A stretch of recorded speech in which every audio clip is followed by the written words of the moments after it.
Olá a todos, eu sou o Everton, professor Água do Instituto Água Sustentável e esse é o nosso programa Pompa, porque o mundo precisa de água.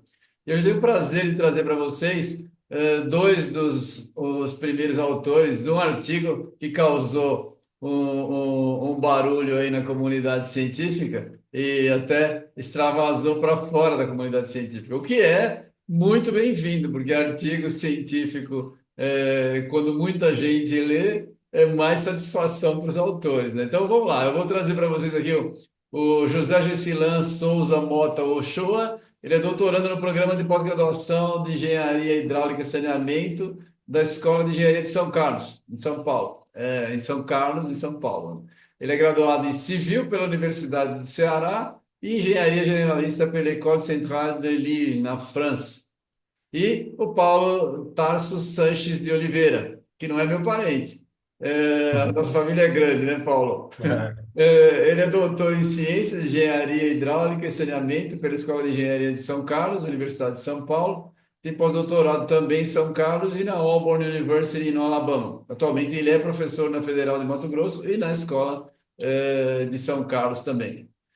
Bom, bem-vindos vocês dois, obrigado por participar do programa. Por favor, fala um pouquinho de vocês e como é que vocês juntaram o time para montar esse artigo que a gente vai conversar e sobre o trabalho de vocês. Por favor, bem-vindos. Bom, primeiramente aí agradecer, Everton. É um prazer, né, estar aqui no programa e poder discutir um pouco mais aí, né, desse assunto que é tão importante. O Gessilan, eu conheci em 2020 ou 21, né, quando eu estava ministrando a disciplina lá em São Carlos, onde a gente trabalha com essa parte de bacias e interação rio-aquífero, né. Então a gente fez uma série de trabalhos nessa linha. O Gessilan estava estudando, a gente acabou tendo uma interação nessa questão, né, uma afinidade, e acabamos, né, a desenvolver esse trabalho. A gente tem continuando trabalhando nessa direção. Né? O Gessilan tem o professor Edson Wendel, é o orientador dele, né? E a gente também foi meu orientador no doutorado, então a gente já tem uma ligação aí do grupo, né? Onde a gente vem trabalhando há algum tempo. Primeiro, obrigado pela oportunidade de discutir esse tema, né? Talvez aqui na mídia mais especializada.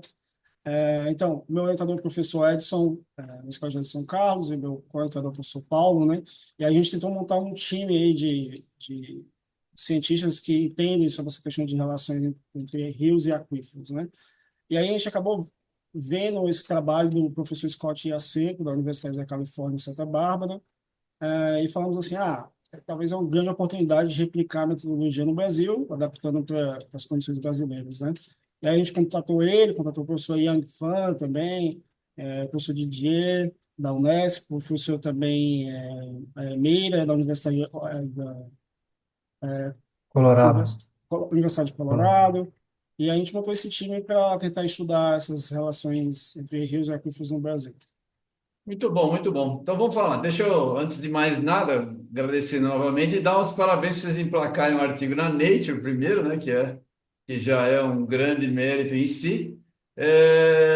E vocês trabalharam com o André Ballarin, com o Antônio Meira, que vocês falou, Antônio Meira Neto, Didier Gastmans, o Scott Yaseco, Yin Fan e o Edson Wendland. O Edson Wendland, meu super amigo aí, que eu encho o saco, que ele tem voz de locutor, que eu tenho inveja da voz dele, aquela voz, né? E vocês botaram o artigo Widespread Potential for Stream Flow Leakage Across Brazil. Potencial generalizado do vazamento dos rios do Brasil. Essa é uma tradução livre que eu fiz aí. E esse artigo causou muita surpresa, apreensão no monte de gente, críticas, elogios, né? Como é que esse burburinho tem chegado até vocês? Como é que vocês receberam isso? Vocês tinham essa expectativa? Como é que vocês estão recebendo essa notícia aí? E por que que vocês acham que ele causou essa barulheira toda?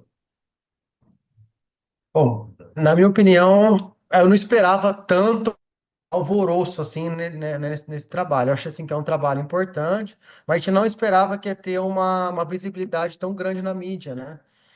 Eu acredito que ele trouxe essa atenção, né? Chamou atenção, porque talvez seja a primeira vez que a gente discute ou mostra isso na mídia, essa interação entre rio e aquífero e problemas que podem ser ocasionados quando você tem um desequilíbrio, né? Nessa conexão que existe natural entre o rio e o aquífero. Então, acho que isso, né, de ser exposto na mídia dessa vez, chamou tanta atenção, né, do público em geral. Porque se a gente for pensar, a gente tem outros estudos, né, nessa mesma linha que não ganharam tanto essa relevância como foi esse trabalho de agora. Verdade. Gessilane. Então, como o professor Paulo falou, o trabalho foi publicado em novembro, né? E aí, de novembro e dezembro, ele ficou meio quietinho. E aí, depois, não sei, alguma mídia, a primeira mídia Acordaram publicou para o ele. teu artigo, né? É. Esse, Na e aí. verdade, Gessilã, foi a reportagem da agência FAPESP, Ah, é verdade. Ah, foi a Agência né? Então, FAPESP, FAPESP. isso aí. isso aí é uma reportagem da agência FAPESP e de lá isso aí espalhou, né? Então, Isso. assim, acho que tem que ter a importância, né, da FAPESP de conseguir montar, né, essa matéria de uma forma atrativa aí, que depois espalhou para o público em geral. Isso. E aí, para mim ainda está sendo uma grande experiência, né? Estou no meu primeiro ano do doutorado, de como trabalhar aí com a mídia, né? Porque aquele negócio, alguns professores não gostam de falar com alguém de mídia. A gente tentou ajudar o máximo que podia, mas outras mídias também lançaram artigos sobre o paper sem contatar a gente, e às vezes colocam aqueles títulos muito chamativos, né? Com as palavras muito fortes, e às vezes não reflete muito o que a gente está falando no artigo, né?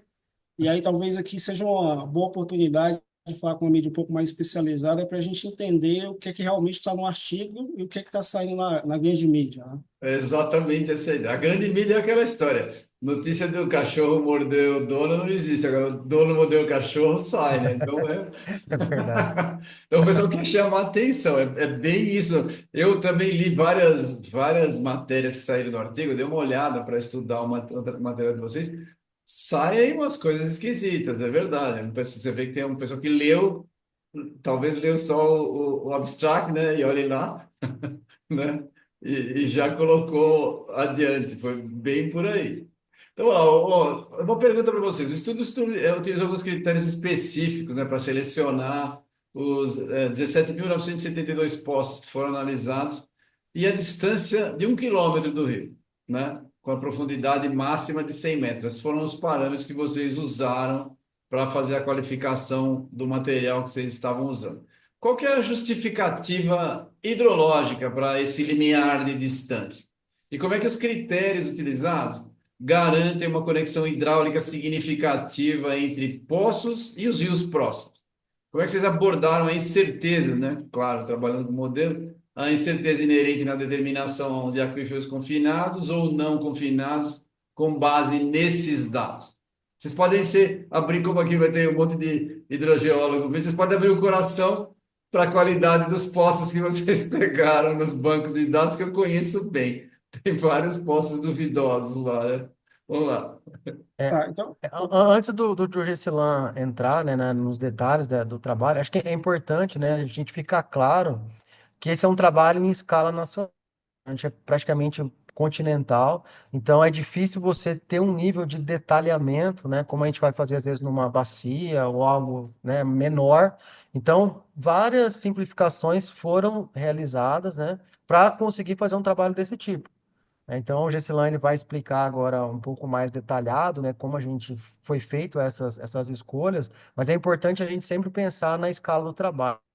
A ideia nossa é gerar tipo um big picture do que está acontecendo no Brasil, tentar ver as áreas críticas e depois, é claro, a gente afunilar com trabalhos mais específicos. Mas, Gessilane, pode, né, colocar os tá, detalhes aí dos critérios tá. escolhidos. Beleza. Obrigado, Everton, pela pergunta, mas eu acho que talvez antes de a gente entrar no mérito dos dados e das incertezas, acho que talvez seria interessante explicar um pouco a metodologia, né, para as pessoas Sim, entenderem. é melhor, é Então, verdade. Eu devia ter feito essa pergunta da metodologia antes. não, Tem razão. Tá bom, é isso mesmo. tá bom. Então, Importante. assim, a nossa metodologia se baseia no trabalho de 2021 do professor Scott Yasenko, como eu comentei, da Universidade da Califórnia, em Santa Bárbara. E lá nos Estados Unidos, o que ele fez, né? E o que a gente tentou replicar aqui no Brasil? Foi analisar níveis de aquíferos e níveis de rios, né? No nível dos aquíferos, ele pegou diversos poços, tanto em monitoramento como também poços perfurados. Em nível de rio, Nos Estados Unidos, eles têm mais ou menos onde é que está a elevação de cada rio ali também. No Brasil, a gente já tem outras dificuldades, né? A nossa base de dados é um pouco menor, e também os dados dos rios também a gente não tem em todos os lugares do Brasil. Então, a primeira etapa foi a gente pegar todos os dados que tinham, então a gente pegou os dados do Serviço Geológico Brasileiro, passamos ali uns 2 anos trabalhando em cima deles, né? Junto com o Serviço Geológico Brasileiro. E em breve a gente planeja também publicar essa base de dados, né? Para as pessoas usarem para outros fins, não só para esse fim, né? E daqueles poços que a gente viu, cerca de 150 mil poços a gente conseguiria, vamos dizer assim, ter uma confiabilidade interessante para usar no nosso estudo, né? E lá nos Estados Unidos, o que o IACENC fez? Ele falou assim, vamos primeiro olhar a distância entre um poço e um rio, né? Como o senhor perguntou. E aí ele começou a analisar estudos locais. Então, tinha estudos que mostravam a conexão poço-rio de alguns metros, para alguns quilômetros, até 10 quilômetros. Ele resolveu pegar 1 quilômetro como valor ali que estava na faixa dos estudos locais. E aí, para os Estados Unidos também, ele falou assim, eu preciso pegar aquíferos livres, né? E ele não tinha essa informação muito bem também nos poços dele. Então, ele falou, vou pegar um limiar de 100 metros, e aí ele fez análises lá e percebeu que se ele pegar esse limiar nos Estados Unidos, 100 metros, ele vai pegar a maior parte de aquíferos livres. Aqui no Brasil, a hidrogeologia é um pouco diferente da americana. Lá eles têm bastante aquífero livre, que a gente já talvez não tenha tanto igual eles, né? Então, a gente, ao invés de usar os 150 mil, que a gente tinha a noção ali que estava um pouco mais refinados os dados, a gente aplicou um outro critério, né, que falou assim, vamos trabalhar só com aquíferos livres. Então, por isso que diminuiu desses 150 mil para esses 18 mil. Lá nos Estados Unidos, ele usou todos, né, então por isso que lá ele usou 2 milhões de poços, aqui a gente usa 18 mil. Então, já dá para perceber a diferença de dados, né? Sim. E aí, o que que a gente faz? Sempre quando a gente não tem tantas certezas, né? Porque foi, vamos dizer assim, um chute e com algumas análises americanas, né? A gente faz análise de certeza, né? Não tem muito mais para onde correr, né? Então, a análise de certeza que a gente fez foi assim: a gente pegou todos esses postos que estavam até 1 quilômetro do rio, depois vamos pegar até 900, até 800, até 500, até 400, até 200, até 100. Faz essa análise de certeza. Então, essa fração de poços que tem um nível abaixo do nível do rio, ela não variou tanto, foi de 55% até talvez 56%, sabe? Então a gente percebe que é, o estudo não é tão sensível em relação à distância horizontal do poço até o aquífero. E aí a gente fez a mesma coisa também para a questão da profundidade, né? Pegamos diferentes profundidades. E aí variou já um pouco mais, foi de 55% até um 48%, mas também não foi nada abrupto assim, Não. de mudança. E aí a gente sentiu confiabilidade para falar, olha, esses valores americanos talvez também sejam refletidos aqui. E aí vale sempre lembrar, como o professor Paulo falou, é um estudo global, né? É um estudo com escala continental do Brasil. Então, isso foi, vamos dizer assim, critérios que podem ser que não a parte do Brasil eles sejam respeitados, mas talvez em um outro pedaço brasileiro, talvez um critério mais fino, né? Mas isso a gente vai precisar de estudos locais, no futuro para comparar. Você fez análise de sensibilidade para distâncias maiores também? Não, eu fiz Tá. mais do que 1 quilômetro. Interessante esse dado, aí, né? Vou fazer uma pergunta. É, a- Muita gente ficou. Eu não sei, a minha pergunta eu pensei em que cientistas questionaram os 55%. Não é exatamente questionar. Questionar é quando você de fato refez conta e foi lá ver se aquilo lá era verdade. Eu não vi ninguém que refez a modelagem de vocês para poder questionar de fato. As pessoas ficaram espantadas, vamos dizer assim, com o número, que é mais da metade, né? Ou seja, é significativo demais, né? Como é que esses resultados de vocês se comparam com estudos? Você tem o estudo lá do professor dos Estados Unidos, e de outras regiões no próprio Brasil. Tem alguma coisa para poder comparar, para a gente poder. Com comparação fica mais fácil interpretar, né? Para a gente as- digerir os é, resultados. É verdade, até só um detalhe que é interessante, que muitas das notícias parecia que 55% dos rios brasileiros, né? E na É, verdade é 55% dos rios analisados, né? Então, assim, não são é, todos os rios que a gente usou. Então, da isso. nossa amostra que a gente tem, ali de quase 18 mil, né, rios e poços, a gente 55%, né, tinha essa condição de estar perdendo água para o aquífero. Só que em outras regiões mais, vamos dizer assim, que usam mais água subterrânea, como ali a Bacia do São Francisco e a do Verde Grande, esses números são maiores, né? Eles chegam ali a aproximadamente 60%. Então, assim, só para ficar uma questão aí, que é o percentual em relação à amostra que a gente analisou, né? Aliás, na grande mídia saiu 55% dos rios. Como se fosse de todos os rios, né? Exatamente, saiu isso. É verdade. É bom você falar. Isso, é. No nosso artigo, tem uma seção inteira só de limitação, né? A primeira limitação é essa: a gente só conseguiu avaliar rios que tinham poços próximos. Então, esses rios, usualmente, são os rios mais impactados, né? Os rios que não são impactados, que não têm poço próximo, não consigo avaliar porque não tem um dado. Exceto se eu tivesse um poço de monitoramento, mas acho que a gente vai falar dos poços de monitoramento mais para frente. Para frente, isso. Enfim, em relação aos estudos locais, né, Everton? Nos Estados Unidos, o IAC conseguiu comparar a metodologia dele com o estudo local de rio, sabe? Ele pega um rio, ele sabe que é um losing river, ou um gaining river, por causa que teve um estudo local, ele Só para quem compara. não sabe, Losing River e Gaining Rivers. Traduz aí para quem está entrando no assunto. Perfeito. Então, o losing rivers, eu acho que em português a gente chama de rios influentes, né? São os rios que naturalmente já perdem água para o aquífero ou que foram induzidos a perder água para o aquífero, né? Ou seja, estão cedendo água para o aquífero. Uns exemplos de rios influentes são rios, por exemplo, do semiárido. Eu sou do Ceará, a maior parte dos rios lá não são intermitentes, ou seja, quando chove a gente tem um pouco de água, quando não tem, ou seja, porque o nível do aquífero está bem mais abaixo que o nível do rio mesmo. Por outro lado, a gente tem rios que são ditos perenes, aqueles rios que têm água o ano todo, pouco importa se está chovendo ou não. E esses rios são rios que naturalmente já ganham água do aquífero, né? Pode ser que ganhe na cabeceira da bacia, que a gente chama de nascente, ou pode ser que ganhe também ao longo do curso do rio. E aí esses rios, em inglês, chamam de gaining rivers, né? Então, em relação aos estudos locais, né? Então, o IACEP ele conseguiu comparar isso com o estudo local, né? Então, por exemplo, ele pegou 26 rios que eram losing rivers por estudos locais e comparou com a metodologia dele, que é essa metodologia nossa, né? De comparar o nível do poço para o rio mais próximo, né? E aí ele percebeu que a maior parte batia, dos 26, 20 realmente batiam que é a losing rivers, né? No Brasil, eu adoraria fazer isso, e a gente buscou muito fazer isso, Quem só não? que só que a gente não tem dados ainda, né? A gente tem no nosso levantamento que a gente conseguiu fazer, né, que são estudos publicados, né? Tem cerca mais ou menos de 30 estudos brasileiros que indicam se é um gain ou losing real, né? Pelo menos estudos aqui dos anos 2000 para agora, né? Mas muitos estudos também são de modelagem, muitos estudos também têm suas incertezas, né? O camarada não foi lá em campo e mediu a vazão numa seção, na outra seção, e aí viu realmente, talvez, com um balanço hídrico ali, se realmente estava perdendo ou ganhando água. Mas a gente comparou em relação às tendências, né? Assim, onde é que estão esses losing rivers de estudos locais brasileiros?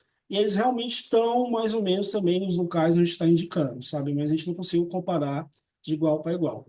Em relação ao número de 55%, essa fração, né? Infelizmente, a gente não conseguiu achar na literatura brasileira nada que falava, nenhuma região que falava, tem tantos por cento. A gente achou um relatório da ANA muito antigo que falava que 99% dos rios brasileiros eram gaining rivers, mas também soou um valor estranho para a gente, né? E aí ainda falta aquele negócio, né? Muito, Como muito antigo, provavelmente foi feito no achismo, né? Porque não tem como é que você mediu. a gente não conseguiu nem achar, na real, não era bem um relatório da ANA, era só estava na página da ANA, a gente nem achou o relatório, nem a metodologia para conseguir comparar e verificar. Então, assim, a gente precisa de mais estudos, né, Sim, para verificar realmente se esses 55 aí nesses lugares mais críticos realmente é isso, né? A gente vai precisar de estudos tanto regionais como locais para verificar. interessante, interessante. Aliás, Eu tinha um amigo meu lá do Canadá que ele sempre falava assim: quando a gente é pesquisador, a gente sempre conclui que precisa mais estudo, não interessa o que a gente vai fazer. E o pior é que sempre precisa mais, né? Não é verdade? A gente tem que sempre fazer. Mas vamos lá. Ó, voltando ao assunto aí, uma estimativa do precisa do nível d'água nos rios, claro, é fundamental para a gente poder comparar os níveis com os níveis dos poços, né? E, portanto, para a classificação dos rios como influentes ou efluentes ou gaining and losing rivers, né? Dada a resolução do NASADEM que vocês usarem, correlação baseada na altura da cheia estimada, quais são as maiores fontes de incerteza em relação ao nível dos rios, sei lá, em escala nacional ou dentro, digamos, do que vocês fizeram, do que vocês conseguiram ter? E como a ausência de dados geomorfológicos de rios em escala nacional, largura, por exemplo, né, afetou essa precisão, especialmente para os rios maiores? Uma das informações importantes para o nosso estudo é saber realmente a altura da lâmina d'água nos rios, né, para a gente comparar, né? Então, lá nos Estados Unidos, eles já têm esse produto feito pelo Yes. USGS, né? Isso. E a USGS faz o quê? Ela faz basicamente o que a gente explicou aqui também. Ela faz várias medidas e aí ela faz como fosse uma equação de potência, né, que relaciona a área com essa altura da, da zona de inundação, do vale de inundação, até o nível da água, ali talvez médio, no caso deles, né? E aí ela tem muitas medidas, consegue fazer isso de forma interessante para regiões hidrológicas meio parecidas, né, Hum. nos Estados Unidos. E eles têm muito dado. No Brasil, a gente tinha cerca de 500 dados, né, que a gente tinha do vale de inundação até a Q95. Então, o que a gente fez? A gente fez a mesma coisa que eles, só que a gente fazia para regiões bem maiores do Brasil, né? A gente fez praticamente para 5 regiões do Brasil, né? Na real, a gente fez para os principais biomas, né? Então, eu tenho a certeza dessa equação em si, né? E aí, como a gente não tinha tanta certeza, a gente aplicou critérios conservadores, ou seja, ao invés de a gente pegar esse valor que varia ao longo do rio, até a nascente, até onde vai desaguar, a gente pegou sempre o valor máximo, né? Que isso é conservador para a gente, ia fornecer menos luz em rivers. E até porque também, se a gente fosse fazer para cada trecho, cada pedaço, a gente teria que fazer para os 18 mil pontos, e aí teria que fazer, delimitar a bacia para esses 18 mil pontos, né? E aí é, muito processamento computacional, e imagine no suplementar que a gente fez também com 150 mil pontos, então seria bem mais dado. Nos Estados Unidos isso já está feito pelo USGS, né? Então, o que a gente assumiu? A gente assumiu que o modelo digital de elevação do NASA-DM, que era o melhor na época, que é 30 metros por 30 metros, se a gente pegasse em cima do rio, a gente estaria pegando o vale de inundação. Se a gente retirar esse valor, que é o Breakthrough High, né, que é o valor do vale de inundação, até aqui 95, a gente estaria pegando razoavelmente ali a Então, lâmina. explica para quem não é, muitos hidrogeólogos não sabem o que é o Q95. Conta aí, isso é coisa de hidrólogo. É só Eu vou professor. deixar o professor Paulo explicar, então eu vou beber uma água. Vai lá, Paulo. Bom, a Q95, né, é a que a gente faz a curva de vazão. Então a gente considera que em 95% do tempo a vazão ela vai ter aquele valor. Tá? Então é uma curva de permanência que a gente trabalha geralmente na hidrologia. Seria uma vazão mínima ali. Mínima. Perfeito. Ou, Obrigado, Paulo. ou seja, talvez uma maneira conservadora para a gente, né? A gente tentou pegar a vazão mais baixa, né? Que normalmente também é a vazão que é utilizada para outros fins na ANA, né? A vazão mais ou menos ecológica também. Sim. Pois bem, e aí tinha essas incertezas. O que a gente brincou aqui no Brasil foi a gente usou vários produtos de saciamento remoto, né? No caso, a gente tinha os produtos por 30 por 30 e tinha produtos também de 90 por 90, né? Que é o produto Merit, né? E aí a gente viu também que esse valor não variava, saiu de 55 foi até 57, então não variou. Mas assim, o ideal seria o quê? A gente pegar modelos digital de elevação que seriam mais finos, né? Que 10 por 10, por exemplo. Nos Estados Unidos, e o Scott já sempre fez isso, porque lá nos Estados Unidos já tem 10 por 10 em boa parte do país, né? Aqui no Brasil a gente não tem ainda. E aí o valor dele saiu de 69%, que lá foi 69% nessa fração, para 75%. Então a gente percebeu que foi uma forma meio conservadora. Obviamente, volta àquela questão, né? A gente precisa de mais dados no Sim, futuro é. para avaliar isso, né? E aí esses dados hidrogeomorfológicos, realmente, nos Estados Unidos, o Serviço Geológico, o USGS faz um trabalho fantástico, tem vários dados, e no Brasil a gente ainda tem poucos dados, né? E aí tem alguns pesquisadores, principalmente lá no Sul, que pesquisam isso, né? E aí talvez a gente pode chamar a atenção que a gente sempre vai precisar desses dados, é importante coletá-los, né? Sem dúvida, sem dúvida. Dada a escala do trabalho de vocês, refinamento agora é trabalho de monte pela frente aí, né? Tem muita coisa para fazer. Vamos lá, considerando aqui apenas uma fração dos postos, 407 do total, né? Possui monitoramento contínuo lá do RIMAS. Como a predominância de dados estáticos pode influenciar a estimativa da direção das trocas rio-aquífero, especialmente, claro, nas áreas de uso intensivo, de água subterrânea pelos poços? Isso é uma excelente pergunta e vale lembrar que o Serviço Geológico Brasileiro tem duas grandes bases, né? O CIAGAS, que reúne todos os postos aí do Brasil, ao menos todos os postos eles conseguem ter dados, né? Que os órgãos fornecem. E a gente tem o RIMAS também, né? Que aí o RIMAS já é de responsabilidade inteira do Serviço Geológico Brasileiro. Eles vêm monitorando dados diários nos principais aquíferos brasileiros, né? E são cerca de 500 e poucos postos. No nosso caso, ficou 400 porque tem essas limitações. Tinha que ter no máximo 100 metros de profundidade, Distância. a distância de 1 quilômetro, também aquíferos livres, né, não confinados. E aí, novamente, o que eu amaria fazer, gostaria de fazer, seria comparar esses dados de poços de monitoramento com esses dados dos poços perfurados, né?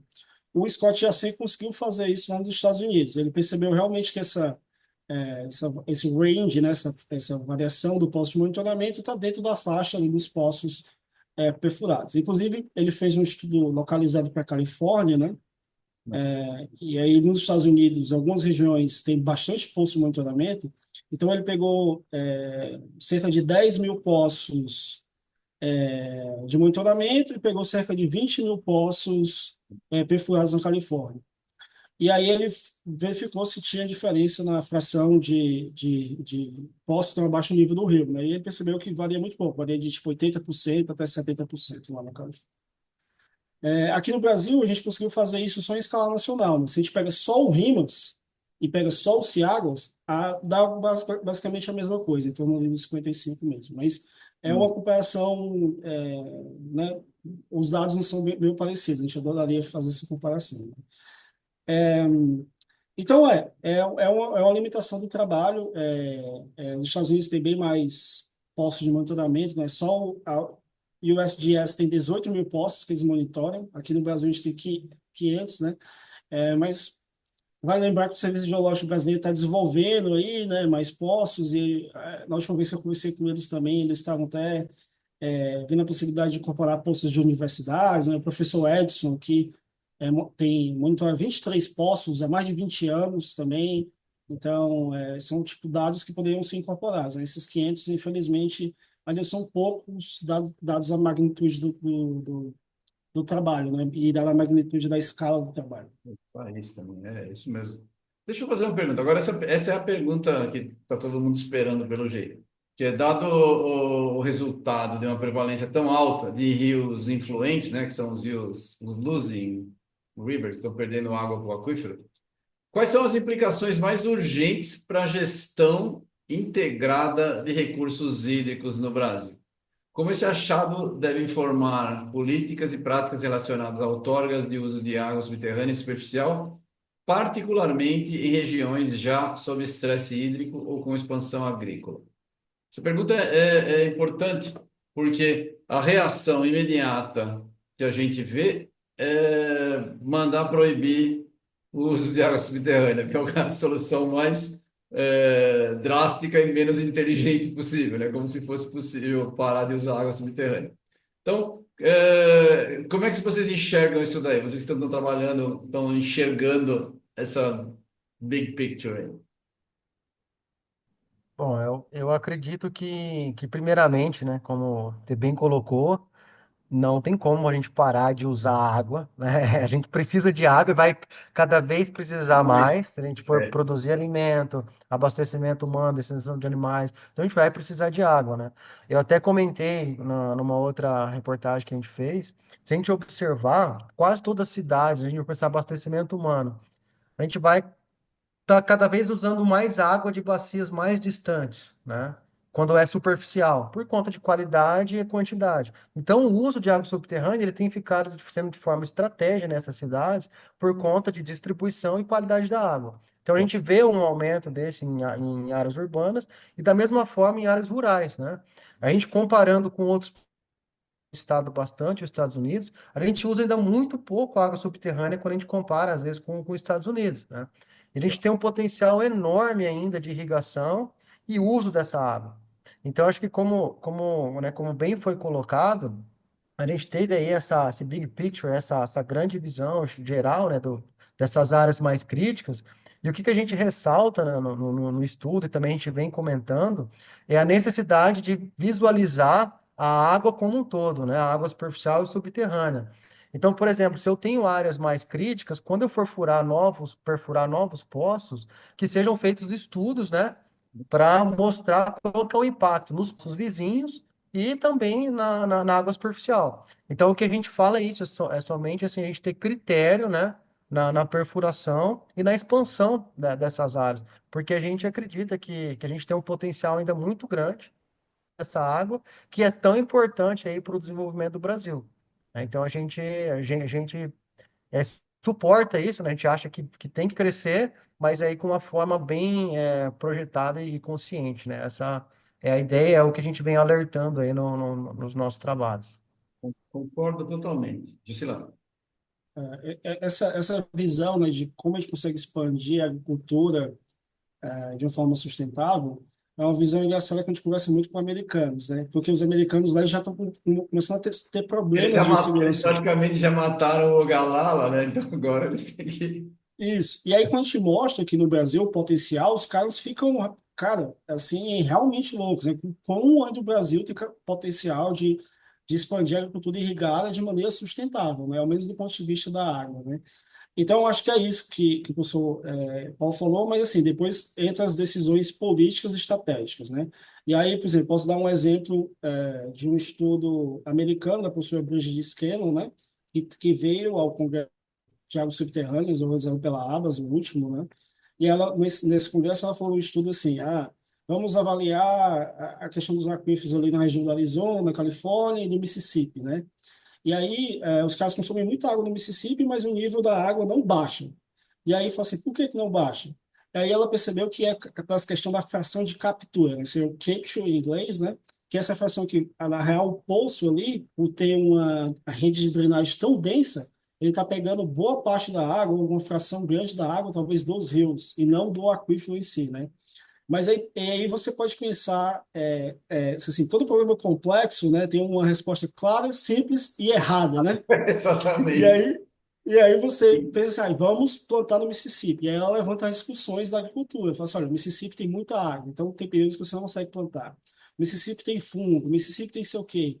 E lá na Califórnia e Arizona, talvez não tenha tanta água, mas tem disponibilidade solar para aquecer, não vai usar defensor agrícola, né? Tão fortemente. Então, são decisões, né? Então, talvez o nosso trabalho venha aqui para fornecer mais um elemento, né? Que é Sim. essa questão da capture, da captura, que a gente está avançando ainda. Primeiro, a gente só conseguiu ver, mapear no Brasil potencialmente onde é que tem esses rios que ganham, perdem água, né? Potencialmente. Depois precisa de vir novos estudos. E eu acho que isso vai acabar ajudando o Brasil a desenvolver a agricultura de maneira sustentável, sabe? A própria FAO, eu acho que estima que a gente tem capacidade para alimentar mais 1 bilhão de pessoas, né, nos Sim. próximos 30, 50 anos.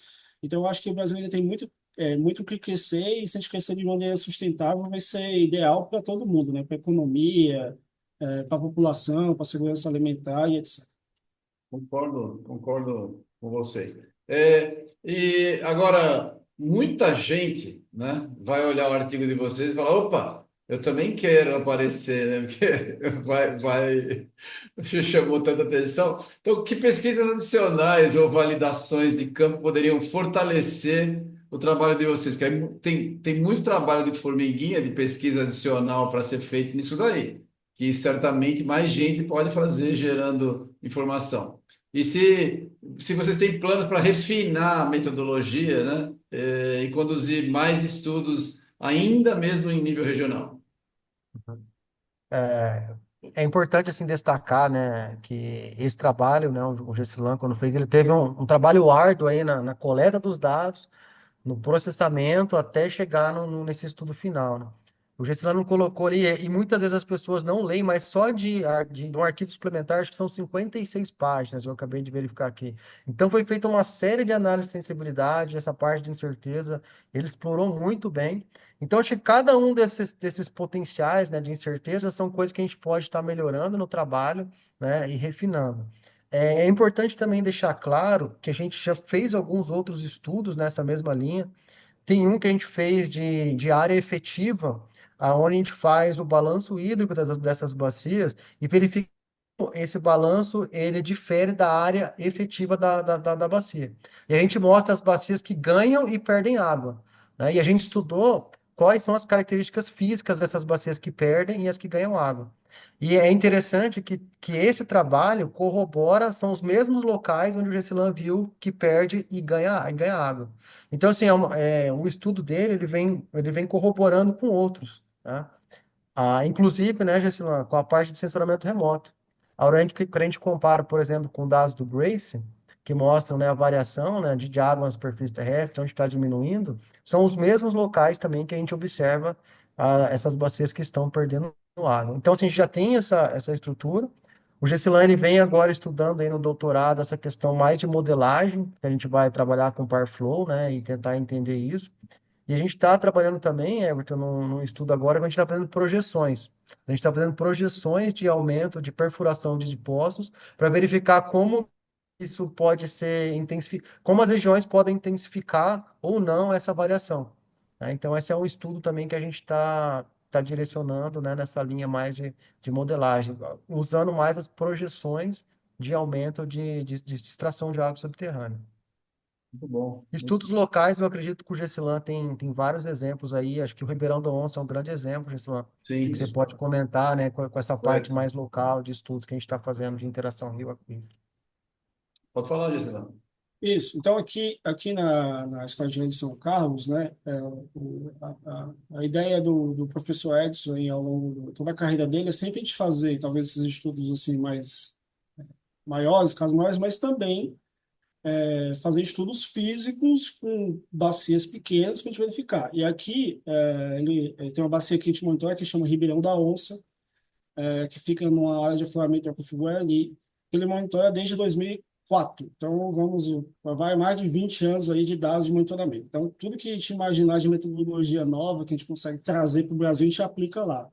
Então, uma da que a gente está utilizando aqui chama DTS, né, que é um equipamento que a gente usa fibra ótica para medir a temperatura do rio ao longo de todo o percurso do rio ou de um trecho grande, né? E aí, através das anomalias de temperatura, a gente consegue determinar também esses pontos que ganham e perdem água, né? Porque, obviamente, o nosso trabalho em escala nacional está falando de potencialmente um rio que mais perde do que ganha e potencialmente um rio que mais ganha do que perde. Mas os rios, na verdade, estão ali interagindo e depende muito da geologia local, depende muito dos fatores locais, né? E aí, o meu doutorado, a gente está, inclusive, avaliando como a microbiologia e a biologia desses pontos influenciam, né? Eu participei do CIMAS alguns anos atrás, e um dos apresentadores é o Everton aqui, né? Então, a gente discutiu lá também, foi uma coisa nova também, a gente vê isso da influência da microbiologia e da biologia nesses pontos. Então, a gente precisa de, obviamente, esses estudos mais locais. E eu também vou partir para a modelagem, né? A gente vai conseguir, talvez, modelar, mas as modelagens também têm suas incertezas. Então, os estudos locais que vão realmente fornecer esses dados para a gente. Obviamente, as universidades não têm muita capacidade de gerar estudos em todos os lugares, né? A gente tem uma região ali que a gente monitora. Eu não sei também se o papel de monitoramento é da universidade ou do poder público, né? Essa é uma boa discussão aí, né? Então eu acho que eu espero, ao menos, que esse trabalho, tanta atenção da mídia, possa gerar investimentos em monitoramento, né? E aí investimentos tanto na Agência Nacional de Água, como também no Serviço Geológico Brasileiro, para a gente melhorar esses dados, a capacidade dos nossos dados. E lembrando que não vale a pena monitorar hoje, daqui a 10 anos, né? A gente precisa de uma série contínua, né? Sem série contínua, a gente não vai conseguir entender, por exemplo, impactos de mudanças climáticas, mudanças do uso do solo, né? Tem postos de monitoramentos nos Estados Unidos de 1900, né? Imagine que no Brasil, o RIMAX começou ali em 2010, né? Então a gente vai ter os primeiros 15 anos de dados, né? Então esses estudos assim mais complexos, a gente vai precisar desses dados e espero que tenha mais investimento nisso. Ah, legal. Deixa eu fazer uma pergunta só. Desculpa, Paulo, você tem que falar, você só segura a onda um pouquinho aí, que eu vou fazer uma pergunta. Você falou da fibra ótica, a gente publicou no Groundwater Project, lá tem um livrinho sobre fibra ótica para a gente medir temperatura, que é um método bem legal e é bem barato, né? Convenhamos para fazer. Agora a pergunta é, ela fica lá no rio, o pessoal não rouba a fibra, como é que funciona? Porque isso aí eu acho que é uma técnica que daria para fazer monitoramento, mesmo que tenha que substituir, talvez dê, né? Com dinheiro não da universidade, porque monitoramento são dados diretos, a gente não precisa ser necessariamente, pode ter um uso prático logo para o resultado disso daí, né? Como é que você vê essa história aí? Conta um pouquinho da fibra ótica para quem não sabe. Tá. Então, a fibra ótica, né, tem um equipamento que chama DTS, que é da nossa empresa que a gente comprou é da Silish, que é uma empresa inglesa. E aí ele emite uma luz, duas ondas de luz. Uma dessas ondas de luz depende da temperatura e a outra não. Então, por a física lá, você consegue determinar a temperatura e a distância desse ponto do DTS até onde está a fibra. Então, ao longo de, por exemplo, no nosso caso, a gente tem uma fibra de 1,2 quilômetros, né? Então, ao longo de 1,2 quilômetros, a gente tem o dado de temperatura a cada 25 centímetros. E aí, por exemplo, no inverno, a água superficial está um pouco mais fria, né, do que a água subterrânea. Então, se você vê uma anomalia de temperatura ali, uma água um pouco mais quente, pode ser que indicação de que seja um rio, o aquífero cedendo para o rio. E no inverno, ao contrário, né? A água superficial está um pouco mais quente que a subterrânea é mais ou menos estável, e aí você também vê essas anomalias, então você consegue perceber. A dificuldade da fibra ótica é que para rios e córregos pequenos, como é o nosso caso, ela é uma maravilha de instalar. A gente consegue instalar ela É, facinho. assim. Só que para córregos talvez maiores, a gente precisa desenvolver uma metodologia. Por exemplo, talvez de 2, 3 metros, você já não consegue, o camarada não consegue ir lá embaixo É, colocar, né? Então, essa é essa dificuldade. Outra dificuldade, como o Everton falou, é a questão do dinheiro, né? Se a gente colocar a fibra lá, deixar lá, e aí, se danificar, a gente vai ter que comprar outra, porque as fibras são caras, né? Não são é. baratas. No nosso caso, a gente ainda está aprendendo com isso, velho. A gente tem um DTS, é um equipamento financiado pela FAPESP. A gente vai levar em breve ele para o Pará, a gente vai fazer um estudo lá no Pará. Vamos levar ele também lá para o pessoal do Ato, da Amazonas, né? Vamos levar, e aí a gente vai começar a tentar aprender como a gente consegue fazer isso. A ideia inicial aqui do professor Edson é de colocar a fibra e retirá-la. Só que É. a gente vai ver se a gente vai conseguir retirá-la sem danificá-la, né? Que tem tudo isso. No Ribeirão da Onça, a gente tem uma fibra normal, vamos dizer assim, né? Porque já existem fibras com capa metálica e etc., que Ah, são mais proteção. resistentes, só que elas são mais caras. E aqui, por que pareça, a gente já danificou 2 vezes, mas não foi a gente, foi os pássaros. Os pássaros vão lá na água, bica ela, e como ela é sensível, quebra. E aí, quando quebra, é uma complicação, porque para você fazer emenda de fibra ótica já é uma coisa difícil. Imagina dentro de um rio. É uma complicação. Então, a gente está ainda desenvolvendo esses passo a passo, né? Estamos aprendendo com isso. A gente fez bem aqui no Ribeirão, já fez, estamos com 3 anos monitorando lá, e aí agora o passo é esse, levar para o Pará, para o Amazonas e verificar como é que a gente vai lidar lá. Não precisa só quebrar a fibra, porque se ele bicar, depende do que bicar, ele já dá o reflexo na onda, já, É, já pode estragar sem nem quebrar. É isso, é o problema, é verdade. Fala, Paulo, você ia falar? Não, eu ia comentar também todo esse trabalho, né, do Gessilan para processar esses dados, um subproduto, né, que ele foi gerado é um artigo, né, um artigo de dados, né, que ele está desenvolvendo, onde tem esses dados já trabalhados de poços e vários outros dados, né, hidrogeológicos, dados hidrológicos também que ele inseriu nessa base de dados. E esse compilado todo vai ficar disponível para as pessoas estarem usando, né? Eu acho que isso vai dar um avanço muito maior para as pessoas estudarem a parte de água subterrânea, interação rio-aquífero. Então, vai estar uma base mais pronta, assim, vamos dizer assim, processada para o usuário conseguir estar usando, né? Então, eu acho que isso vai incentivar mais estudos nessa linha aí também. Isso é muito bom. Deixa eu fazer uma pergunta. O artigo de vocês, ele tá para acesso livre, não é isso? Tá, Tá. A gente pode deixar o link na própria entrevista para o pessoal baixar? ótimo, sim, ó, seria ótimo. Tá bom, a gente vai fazer isso. Então, você que está assistindo a gente, aí você pode pegar o artigo, dar uma baixada lá e ler diretamente. Né? E não confia no que contam de artigo científico, a gente tem que ler, né? Só lendo a Verdade. gente confirma se é verdade. Porque a verdade está ali para você olhar e digerir. Então, eu recomendo. Então, a gente vai fazer isso. Gente. O papo está muito bom. Eu gostei muito do trabalho. De novo, parabéns pelo trabalho de vocês. Eu gostei de ler, ficou muito legal. Vocês têm mérito no alcance que deu aí do trabalho.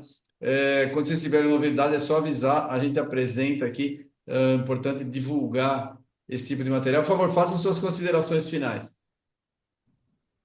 Primeiramente, agradecer aí pela oportunidade, né, de divulgação do estudo, né, trazendo esse assunto tão importante. A gente fica feliz de estar aqui e a gente está disponível, né? Quem tiver interesse também em contactar, pode encaminhar e-mail aí, acho que no artigo tem os e-mails, que a gente vai ficar feliz em estar respondendo também com vocês. Perfeito. Juscelino. E eu primeiro agradecer você, né, Everton, por vir aqui nessa mídia mais especializada, para a gente conseguir ver que o trabalho é em escala nacional, que o trabalho fala de potencialmente, né, a gente não está cravando o resultado, né, que tem suas incertezas, etc. E eu espero, né, que a gente consiga mais investimento, né? E eu tenho que agradecer uma série de pessoas. Né? Tenho que primeiro agradecer meu orientador, né, pela oportunidade, agradecer meu co-orientador, professor Paulo, também, agradecer todos os coautores. Uma das pessoas mais maravilhosas que a gente encontrou foi a professora Yang Fan, que está no Groundwater Project também com você, né? Sim, É uma pessoa que ama realmente água subterrânea e muito bom. etc. E eu tenho que agradecer, obviamente, o Serviço Geológico Brasileiro, que abriu as portas para a gente, que está trabalhando com a gente para verificar esses dados, torná-los disponíveis numa base de dados, né, para a comunidade científica, para a comunidade em geral. Eu acho que ainda tem bastante desafios à frente. O lado bom para a gente que é cientista, que no caso está se tornando cientista, no meu caso, é que tem muito trabalho para fazer, né? Sempre tem. É, e aí espero que talvez esse burburinho que você usa a palavra, né, desse trabalho possa trazer mais estudos para essa área de interação entre rios e aquíferos no Brasil. Muito obrigado, Everton, pela oportunidade. Obrigado a vocês. Pessoal, gostaria de agradecer a presença do Paulo Tarso e do José Gessilan, um artigo que chamou a atenção, um artigo que eu recomendo que vocês leiam. Não acreditem no que vocês estão lendo na grande mídia, porque apareceu um monte de coisa esquisita lá e que causou pânico, mas quem é cientista tem que ler o artigo, não tem essa de emitir opinião sobre a opinião dos outros, tá? Então vocês podem ler. Ouçam a entrevista inteira, confirmem lá no artigo o material deles e esperamos que eles continuem produzindo artigos tão interessantes, porque a gente precisa de mais aqui no Brasil desse tipo de coisa. Obrigado e parabéns novamente para os dois pelo trabalho. Obrigado. Obrigado.